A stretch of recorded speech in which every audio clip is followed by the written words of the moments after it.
there's a court order restraining the INEC and the leadership of the ADC from performing their roles.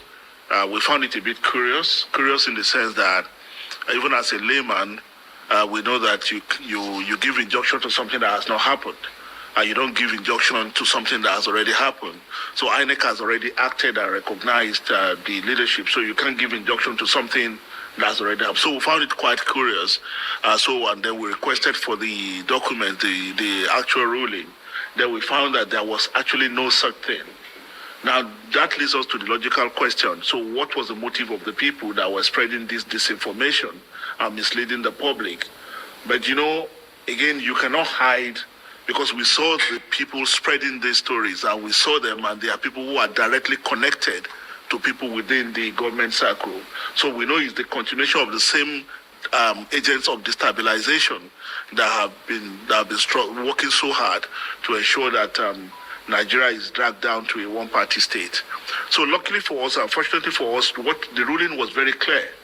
The prayers that was put before the court was outrightly rejected, and the only thing here that has implication for us is that we should be put on notice, and that we should make an appearance on September 15. So for us, we think that the decision that brought about the new leadership was taken at the 99th NEC meeting of the party that was observed by the Independent Electoral Commission as required by the process, by the rules. And some of you were there. The decision to bring in the new leadership was unanimously carried. So what you find is a situation where a small number of minority, one or two people, are going behind to begin to say they object to what has been done, even though they could not stop the NEC from taking that decision. So it's a curious situation that the minority, the same minority will now seek to go to court and use the court to overturn the decision that the party has taken. And don't forget, the question of leadership of a party has been settled by the Supreme Court. The leadership of a party and the candidate of a party is an entirely the business and the decision of the party. That's the Supreme Court position. So whatever they are doing is not going to hold water. It's doomed to fail. We just didn't expect that they would go as low as dragging the reputation of the judiciary into their political fight. Because if we didn't see the ruling and we acted on the assumption that the court actually granted them their wish, it will have reflected badly on the judiciary, because the Federal High Court will have acted in error. You see, we need to be very careful. There are some narrative that you find people use in the public space that is disturbing. When you begin to castigate people on the account of their age, when does it become a crime to be an older person? These are things that people get arrested for in civilized societies. To profile people in a way that shows that you are excluding them for one reason or the other from their democratic rights. So he keeps saying old people, old people. Is it a crime to be an older person? That's number one. Number two, he's talking about recycled politicians. Who politician in this country is not recycled? Mention one politician in this country that has not been to one party or the other, or have not held one position or the other. And are we going to manufacture a new political class overnight? It's the same recycled people that will do politics in Nigeria. And we're not going to bring foreigners to play politics in Nigeria.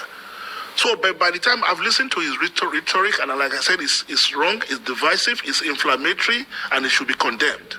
Because he keeps saying north, south, these northerners. Who talks like that? And there is someone who, no matter how ridiculous, aspired to be a president of Nigeria, and is promoting such divisive and rhetoric. It's quite unfortunate. I'm not going to say anything more than that. Thank you. Absolutely. I mean, we are politicians. And in politics, only a few doors are permanently closed. And we also know that we are playing a game of number. And that number is addition, not subtraction. So we'll be happy to talk to anyone who is willing to talk. Anyone that has we have people, even those within the leadership, the rank of the leadership that voluntarily resigned their position. We had people who had expressed one grievances or another, and we have managed to recognize their grievances, legitimate grievances, and we have dealt with those. But when people are just being belligerent, to the extent that you have no reason to doubt that they had ulterior motive, which is to destabilize the party and filibuster and create a condition that make it difficult for the party to move forward, then we can't continue to appease those kind of people. Till tomorrow, if whoever is willing to sit down to have conversation to say, look, this is my grievance, or these are my grievances, and I will be happy for it to be addressed, I can assure you that those grievances will be addressed to the extent that they could be accommodated.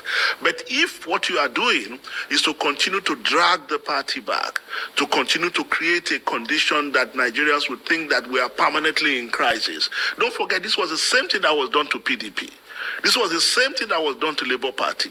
This was the same thing that was done to SDP.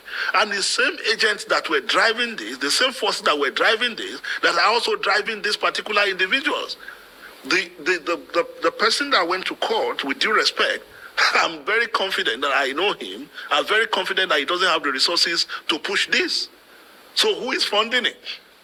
Who is encouraging him? So if they are willing to talk, we are willing to talk to them. But if what they want to do is to continue to do this thing that they are doing, we'll move on and we'll be willing to match them for whatever it's worth. We started by saying that this administration of APC, the current APC administration, is the most divisive in Nigerian history, and that is epitomized by the unprecedented level of nepotism that you have seen.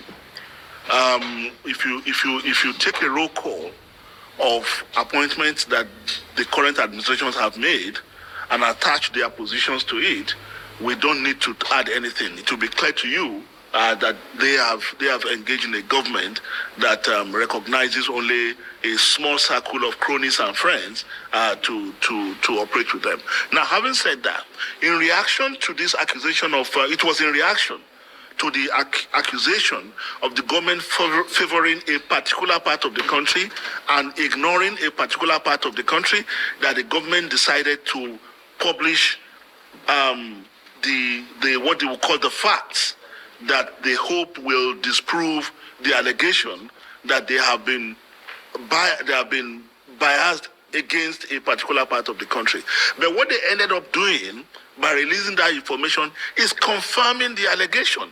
Because when you see situations where projects that belong to one geopolitical zone is being listed as part of the projects executed in another political zone, and you see projects repeated,